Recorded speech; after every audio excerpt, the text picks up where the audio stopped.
So Simon, these entry-level ones, which is what a lot of people would start off with, what are the simple features they got to know? Some very simple features, especially in the color units, really easy to use. Like these are my favorite ones. Like technically, could you plug it in and just go and find fish and find weeds? Yeah, absolutely. And they've got this set up. The people at Hummingbird, they want you to catch fish. A lot of people say, well, what's the secret behind it? The secret is plug it in, turn it on. They've got these set up for you to catch fish. They want you to catch fish, have more fun. Then later on, when you're ready to move up to a little bigger unit, more advanced, same thing. You get another Hummingbird, it's all set up for you. Yeah. So they're really simple. The great little picture here, that's a soft bottom, very thin on the red line there, not too much clutter. You can see the transition. It comes up to a hard bottom, thicker red, more red down here underneath. That's showing that you've gone into rock or into gravel. Okay, is there like a booklet that will tell you what color means what? Yes, it's in the manual. I think there's like 4 or 5 different colors. You have your green, your yellow, and your reds. So everyone knows that the depth is here. It's saying it's 6.1 feet, but beyond the depth is what's telling you what it actually is down there. Yes. Yeah, it's giving you a contour. It's drawing you out a little map at the bottom.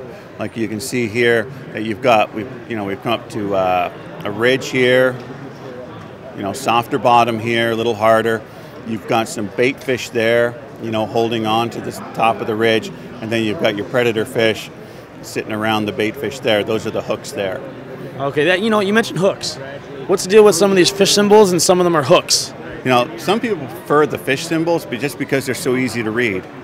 But now you're asking the fish finder to interpret what's a fish and what's a weed or what's something else in the water column.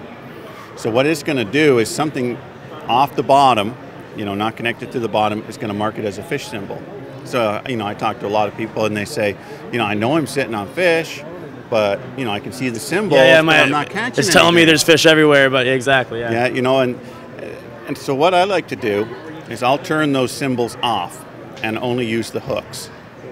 And now you're using your own interpretation of what the hook is. Yeah, exactly. So now it's up to me to determine whether that's a fish or not. So when I see a hook or a line across it, then I know it's a fish. Well, that's the big thing that confuses people. If you're not moving, you don't really see a hook.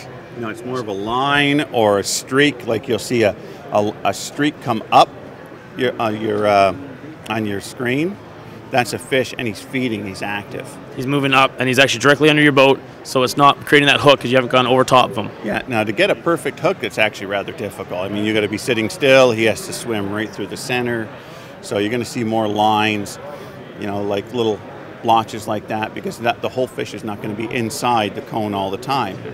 And again, with the red, with more red, it's more solid the fish is, and more inside the beam he is. So you can tell if it's a big fish just from that hook? I firmly believe you can, absolutely. Can you tell me what kind of fish it is? After we catch him, we can, yes. Well.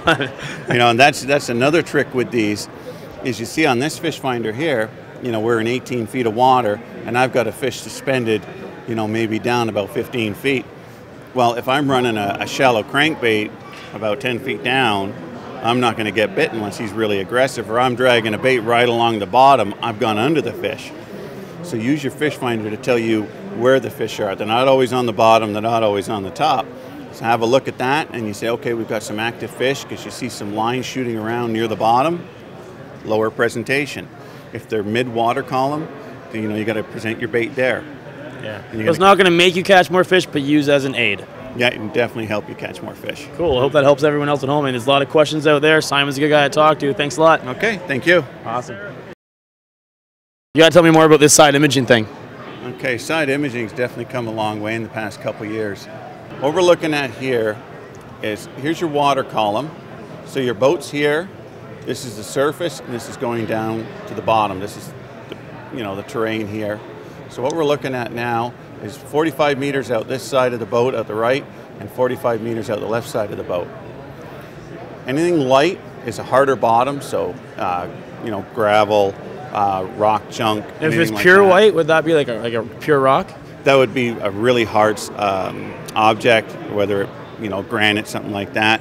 And then, like we got scattered rock here, gravel, and the darker here is mud or sand. So it's a lot softer. So what you're looking at is a drop off, because you can tell it's getting deeper here. And you've got some transition. So normally with your regular sonar view, you would just see the bottom. You wouldn't see Just out that the line. side. You would just see this line. You say, okay, there's a little drop off there. So this is starting right below your boat and shooting this way over. So what's this little bit right here? That's nothing? This is the water column here. Oh. So I mean, you could have some bait fish there and some fish in the water column. But out to the side, this is everything that you're missing.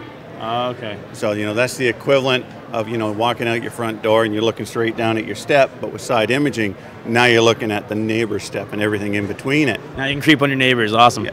As long as they're underwater, you're in good shape. So what we're looking at here is a transition. So we got the hard bottom here, but you can see the transition where it's gone, mud, sand, all the way around, and you got a cut in the transition there. We'll let that keep playing. So what you can do now is scroll over and mark all your different spots. Like a spot like this where you've got hard bottom here, and then soft, and then hard bottom here. You mark that. That would be a key spot. Yeah, you want to find that rock pile, mark it, and now you're going to circle around and come right on top of that. Go into your GPS screen, go right back. You can go right over, fish that. Wow. Figure it out a little better. How often do you see fish on that, though? Like, what would a fish look like if he was sitting on that rock pile? On the side imaging, it doesn't pick up fish exactly the same way as like a down sonar does, a regular sonar.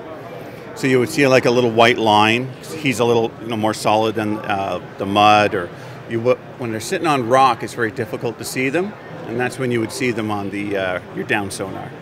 Okay, right on. Now you're a very accomplished angler in Erie. How much has this actually helped you? This, I wouldn't go out in the lake without this. Really? I run 2 of these units on my boat.